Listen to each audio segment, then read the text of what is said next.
Welcome to Jeni crime cuts. மதுரையில இருந்து 7 kilometre distance தள்ளி ஒரு சின்ன கிராமம் இருக்குது. அந்த கிராமத்துல உள்ளவங்களோட முக்கியமான தொழிலே விவசாயம் மட்டும்தான். சோ அந்த கிராமத்தை சேர்ந்த எல்லாரும் விவசாயம் பண்ணி அது மூலமா கிடைக்கிற அந்த கொஞ்சம் வருமானத்தை வச்சு அவங்களோட குடும்பத்தை நடத்திட்டு வந்திருக்காங்க. இப்படி இருக்கும்போது திடீர்னு ஒரு நாள் அதே கிராமத்தை சேர்ந்த 2 பேர் மது குடிக்கிறதுக்காக மது கடைக்கு போய் மதுவை வாங்கிட்டு அந்த மதுவை எங்க வச்சு குடிக்கலான்னு சுத்தி முத்தியும் பாக்குறாங்க. அப்படி பார்க்கும்போது அதே கிராமத்துல விவசாய நிலத்துக்கு பக்கத்துல இருக்கிற ஒரு குளத்தை பார்த்ததும் இதுதான் மது குடிக்கிறதுக்கு ஏத்த இடம்னு முடிவு பண்றாங்க. இப்போ அந்த குளத்தங்கரையில உட்காந்து ஆல்ரெடி வாங்கி வச்சிருந்த அந்த சைட் டிஷ்ஷை சாப்பிட்டுக்கிட்டே மது குடிக்கவும் ஆரம்பிக்கிறாங்க. சொல்ல போனா அந்த 2 பேரும் கொஞ்சம் மதுவை குடிக்கிறதுக்குள்ளேயே அங்க இருந்த குளத்தங்கரையில ஏதோ ஒரு மனித சடலம் மிதக்கிற மாதிரி தெரிஞ்சிருக்கு. இப்போ தான் பார்த்தது உண்மையா அல்லது பிரம்மையான்னு கூட தெரியாம கண்ணை கசக்கிக்கிட்டே மறுபடியும் அந்த குளத்தங்கரைய பாக்குறாங்க. அவங்க எத்தனை தடவை பார்த்தாலும் அத்தனை தடவையும் அந்த குளத்துல ஏதோ ஒரு சடலம் மிதக்கிற மாதிரி தான் தெரிஞ்சிருக்கு. அந்த டைம்ல அந்த 2 பேர்ல ஒருத்தருக்கு ஏதோ ஒரு விஷயம் தப்பா இருக்கு. சோ இந்த இடத்தை விட்டு சீக்கிரமா எஸ்கேப் ஆனா மட்டும்தான் உயிருக்கு எந்த ஒரு பாதிப்பும் இல்லாம நல்லபடியா வீட்டுக்கு போய் சேர முடியும்னு அவரோட உள்ளுணர்வு சொல்லிட்டே இருந்திருக்கு. சோ அந்த குறிப்பிட்ட நபர் அந்த இடத்தை விட்டு கொஞ்சம் தூரம் நகர்ந்ததுக்கு அப்புறமா அங்க இருந்து தன்னோட ஃப்ரெண்டு பேரை சொல்லிக்கிட்டு நீ அந்த குளத்துக்கிட்ட போகாம ஏன் கூடவே வந்துடு, இங்க ஏதோ ஒரு கெட்ட ஆவி சுத்திட்டு இருக்கிற மாதிரி எனக்கு ஃபீல் ஆகுதுன்னு சொல்லியிருக்காரு. ஆனா தன்னோட ஃப்ரெண்டு சொல்ற எதையும் காதுல வாங்காத அந்த நபர் இங்க என்ன இருக்குன்னு தெரிஞ்சுக்காம என்னால ஒரு அடி கூட நகர முடியாதுன்னு சொல்லிக்கிட்டு அந்த குளத்தங்கரையில இறங்கி இருக்காரு. முட்டி அளவு தண்ணிக்குள்ள இறங்கின அந்த நபர் அந்த சடலம் பக்கத்துல போகும்போது அந்த இறந்த உடல் திடீர்னு மாயமாகி இருக்கு. அதே சமயத்துல குளத்துக்குள்ள இறங்கின அந்த நபரையும் ஏதோ ஒரு சக்தி தண்ணிக்குள்ள இழுத்துட்டு போயிருக்கு. இப்போ தன்னோட ஃப்ரெண்ட் தண்ணிக்குள்ள போய் மறைஞ்சதை பார்த்து பதறி போன அந்த நபர் அலறி அடிச்சு அந்த இடத்தை விட்டு ஓட ஆரம்பிக்கிறாரு. அதுக்கப்புறமா தான் பார்த்த இந்த விஷயத்த பத்தி அந்த கிராம மக்கள் கிட்ட சொல்லும் போது அவங்க எல்லாரும் ஏன்பா இந்த மாதிரி பண்ணுனீங்க, உங்களுக்கு எத்தனை தடவை சொன்னாலும் நாங்க சொல்றது நீங்க கேட்க மாட்டீங்களான்னு சொல்லிக்கிட்டு அந்த குளத்துக்கு போய் காணாம போன அந்த நபரை தேடும் போது அந்த குளத்துல எந்த ஒரு அசம்பாவிதமும் நடக்காத மாதிரி அந்த பகுதியே அமைதியா இருந்திருக்கு. மறுநாள் காலையில விடிஞ்சதும் காணாம போனவரோட சடலம் அந்த குளத்தங்கரையில மிதந்துட்டு இருந்திருக்கு. அப்படின்னா அன்னைக்கு நைட்டு அந்த நபருக்கு என்ன நடந்திருக்கும்? கேக்குறவங்க எல்லாரோட உடம்பையும் சிலிர்க்க வைக்கிற மாதிரி அருந்ததி படத்தையே மிஞ்சுற அளவுக்கு மதுரையில பேயோட ஆதிக்கத்தால ஒரு கொடூரமான சம்பவம் நடந்திருக்கு. நொடிக்கு நொடி த்ரில்லிங் குறையாம இருக்க போற இந்த கேஸ்ல அப்படி என்ன நடந்ததுன்னு டீட்டெயிலா பார்க்கலாம் வாங்க. அதுக்கு முன்னாடி நம்ம சேனலை சப்ஸ்கிரைப் பண்ணாதவங்க மறக்காம சேனலை சப்ஸ்கிரைப் பண்ணி லைக் பண்ணுங்க. நீங்க தர்ற ஒவ்வொரு லைக்கும் தான் உங்களோட ஆதரவை எங்களுக்கு தெரியப்படுத்தும். சோ மறக்காம வீடியோக்கு லைக் பண்ணி சப்ஸ்கிரைப் பண்ணுங்க.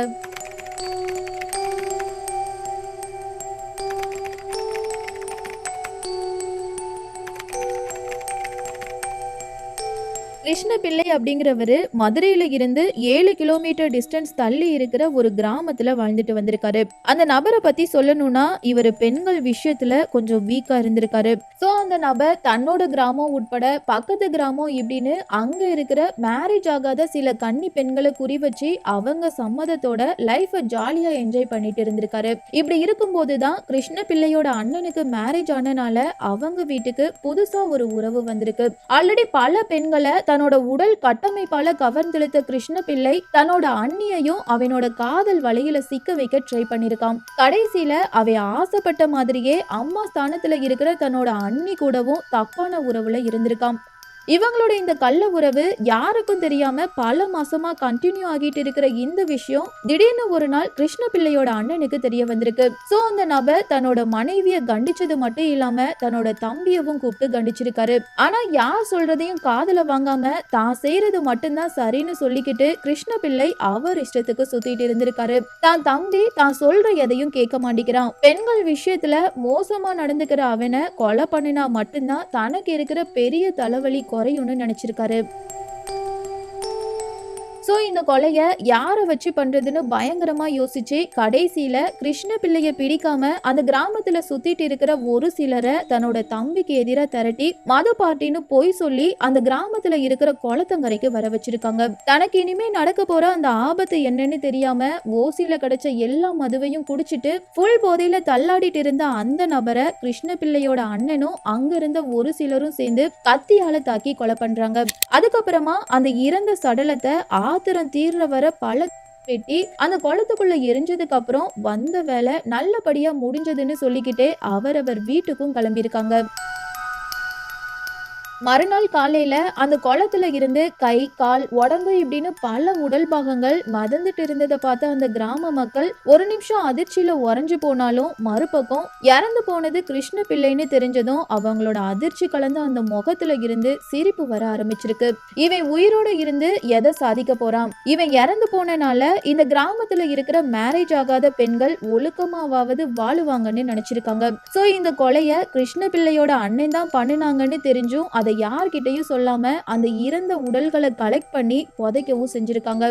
இந்த இன்சிடென்ட் 1980 காலகட்டத்துல நடந்தனால போலீஸோட பங்கு இந்த கேஸ்ல எந்த அளவுக்கு இருந்ததுன்னு தெரியல. கிருஷ்ண பிள்ளை இறந்து போனது ஒரு விதத்துல எல்லாருக்கும் சந்தோஷத்தை கொடுத்தாலும் இந்த மரணத்துக்கு அப்புறம் தான் யாராலையும் யூகிக்க முடியாத சில அமானுஷ்யமான சம்பவங்கள் அந்த கிராமத்துல நடந்திருக்கு.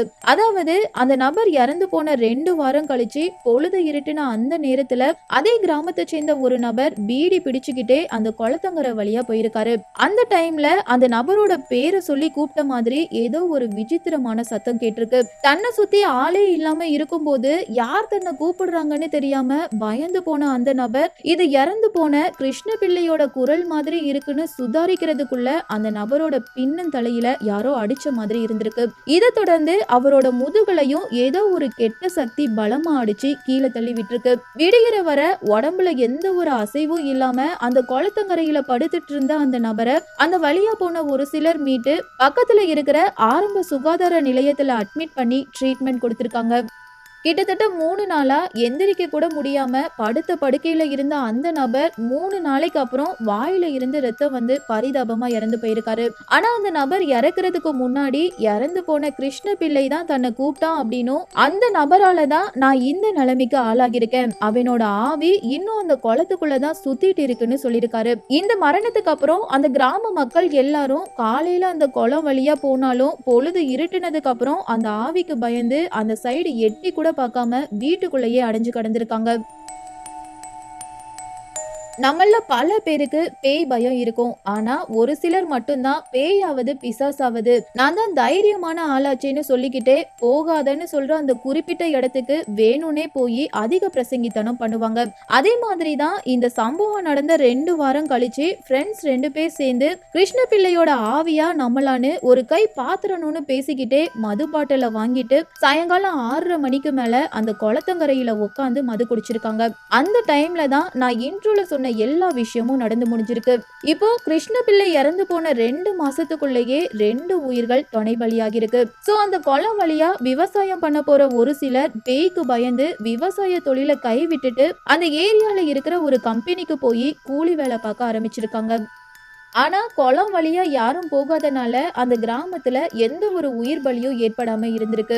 ஆனா தொண பலிக்க ஆள் இல்லாம தவிச்சு போன அந்த ஆவி எல்லாரோட ரத்தத்தையும் உறைய வைக்கிற மாதிரி அந்த கிராமத்துக்குள்ளேயே நுழைஞ்சிருக்கு. கிளியரா சொல்லணும்னா கிருஷ்ண பிள்ளை இந்த உலகத்துல உயிரோட வாழ்ந்துட்டு வந்த அந்த டைம்ல மேரேஜ் ஆகாத சில கன்னி பெண்கள் கூட தப்பான உறவுல இருந்தான்னு சொல்லிருப்பேன். அப்படி அந்த நபர் தப்பான தொடர்புல இருந்த ஒரு பொண்ணுக்கு மேரேஜ் ஏற்பாடு நடந்திருக்கு. தான் அனுபவிச்ச தன்னோட காதலிய வேற ஒருத்தர் மேரேஜ் பண்ண போறான்னு தெரிஞ்சதும் அந்த பொண்ணோட உடம்புல புகுந்து நான் தான் இந்த பொண்ணை ஃபர்ஸ்டா அனுபவிச்சேன்னு அந்த பொண்ணோட வாயாலேயே சொல்ல வச்சிருக்கான். அதுக்கப்புறமா அந்த உடம்ப விட்டு வெளியில போகணும் அப்படின்னா நான் சொல்ற எல்லாத்தையும் செய்யணும்னு சொல்லி சில கண்டிஷனும் விதிச்சிருக்கான்.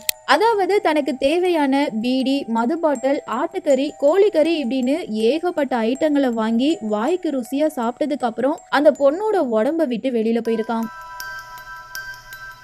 என்னதான் கிருஷ்ண பிள்ளையோட ஆவி அந்த உடம்ப விட்டு வெளியில போனாலும் அந்த கிராமத்தை சேர்ந்த மக்கள் எல்லாரும் பேய் பிடிச்சு குணமான அந்த பொண்ணு கிட்ட நீ அவன் கூட தொடர்புல இருந்தியான்னு கேட்டு டார்ச்சர் பண்ணிருக்காங்க. சோ அவமானம் தாங்க முடியாம அந்த பொண்ணு தற்கொலை பண்ணி இறந்து போயிருக்காங்க.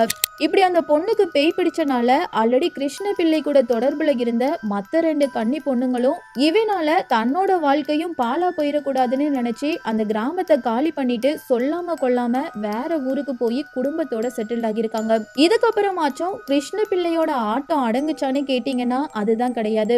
இவ்வளோ நாளா அந்த குளத்துக்கு வர்றவங்க அந்த நபர் கூட தொடர்புல இருந்தவங்க இப்படின்னு இவங்கள மட்டும் குறி வச்சு அட்டாக் பண்ணிட்டு இருந்த அந்த ஆவி அதுக்கு ஒரு படி மேல போய் அந்த கிராமத்துல கல்யாண வயசுல இருக்கிற எல்லா கன்னி பொண்ணுங்களோட உடம்புலையும் புகுந்து தான் ஆசைப்பட்ட அந்த கறி விருந்த சாப்பிட்டதுக்கு அப்புறமா அந்த உடம்ப விட்டு வெளியில போயிருக்கு. இப்படி எல்லா பொண்ணுங்களும் பேய் பயத்துல பயந்துட்டு இருக்கும்போது அந்த கிராம மக்கள் ஒரு சிலர் இந்த ஆவிய எப்படியாவது அடக்கியே ஆகணும், இல்லனா அது நம்ம எல்லாரையும் பயத்திலேயே சாகடிச்சிரும்னு பேசி பேய விரட்டக்கூடிய ஒரு மாந்திரிகரை மீட் பண்ண 1995 பிளான் போட்டிருக்காங்க.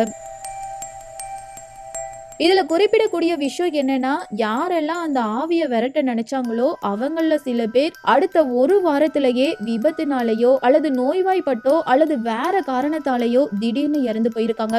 இந்த இன்சிடென்ட்டுக்கு அப்புறமா பேயோட்டுறதுக்கு பிளான் போடுறதுக்கு பதிலா இந்த கிராமத்தை விட்டு வெளியே போறதுதான் சேஃப்னு நினைச்ச ஒரு சிலர் தன்னோட எல்லா திங்ஸையும் எடுத்துட்டு மதுரையை தாண்டி இருக்கிற வேற ஊருக்கு போயிருக்காங்க. ஆனா தன்னோட சொத்தும் நிலமும் இதே கிராமத்துல தான் இருக்கு. இதை விட்டு வெளியில போனா தன்னால எதுவும் செய்ய முடியாதுன்னு நினைச்ச ஒரு சிலர் மட்டும் வாழ்ந்தாலும் செத்தாலும் இதே கிராமத்துல தான் நினைச்சு மனசை கல்லாக்கிட்டு அதே கிராமத்திலேயே வாழ்ந்திருக்காங்க. இப்படி இருக்கும்போதுதான் இந்த கிராமத்துல நடக்கிற இறந்து போன கிருஷ்ண பிள்ளையோட ஆவி பண்ற அட்டகாசத்தை பத்தி கேரளாவை சேர்ந்த ஒரு மாந்திரிகருக்கு தகவல் கிடைச்சிருக்கு. சோ 1996 அந்த கிராமத்துக்கு போன அந்த மாந்திரிகர் ஆவி நடமாட்டம் அதிகம் இருக்கிற அந்த குளத்தை சுத்தி ஒரு சிறப்பு பூஜை பண்ணிருக்காரு. அதுக்கப்புறமா மதுரையில இருக்கிற ஒரு சக்தி வாய்ந்த கோவிலுக்கு போய் கிருஷ்ண பிள்ளையோட ஆவியால யாருக்கும் எந்த பாதிப்பும் வந்துடக்கூடாதுன்னு சாமி கிட்ட வேண்டி முறையிட்டதுக்கு அப்புறமா சில பூஜைகளை பண்ணி அந்த ஆவிய அடக்கியிருக்காங்க. இப்படி கிருஷ்ண பிள்ளையோட ஆவிய அடக்குனதுக்கு அப்புறம் தான் அந்த கிராமத்தை சேர்ந்த எல்லாரும் நிம்மதியா தூங்கி எந்திரிச்சிருக்காங்க. இதுல ஒரு முக்கியமான விஷயம் என்னன்னா, கிருஷ்ண பிள்ளையோட ஆவி அந்த கிராமத்தை விட்டு வெளியில போனாலும் அந்த நபரை நினைவுபடுத்துற மாதிரி அந்த கிராமத்துல ஒரு பொதுவான அடையாளம் இப்ப வரை இருந்துட்டு தான் இருக்குது.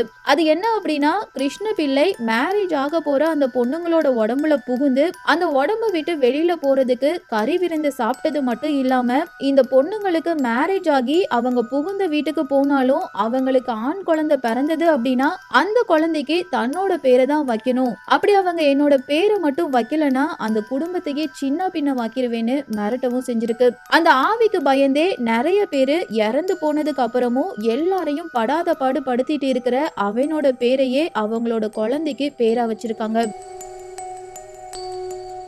இப்ப நான் சொன்ன இந்த சம்பவம் மதுரையில இருக்கிற ஒரு கிராமத்துல தான் நடந்திருக்கு. ஆனா இதுல எந்த அளவுக்கு உண்மை இருக்குன்னு கிளியரா தெரியல. சோசியல் மீடியா மூலமா ஒரு பெண்மணி சொன்னதா கேள்விப்பட்ட அந்த சம்பவத்தை தான் நான் இந்த வீடியோல டீட்டெயிலா எக்ஸ்பிளைன் பண்ணிருக்கேன்.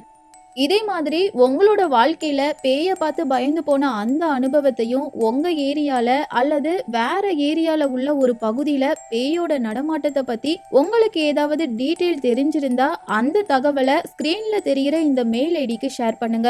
நீங்க ஷேர் பண்ணக்கூடிய அந்த சம்பவம் த்ரில்லிங்கா இருந்தா கண்டிப்பா அதை வீடியோல டீட்டெயிலா எக்ஸ்பிளைன் பண்றேன். இந்த கேஸ்ல பார்த்த அந்த ஆவியோட செயலை பத்தி நீங்க என்ன சொல்ல விரும்புறீங்க அப்படிங்கிற உங்களோட கருத்துக்களை மறக்காம கமெண்ட்ல பதிவு பண்ணுங்க. அப்படியே இதுவரை வீடியோக்கு லைக் பண்ணாதவங்க மறக்காம வீடியோக்கு லைக் பண்ணி சப்ஸ்கிரைப் பண்ணுங்க.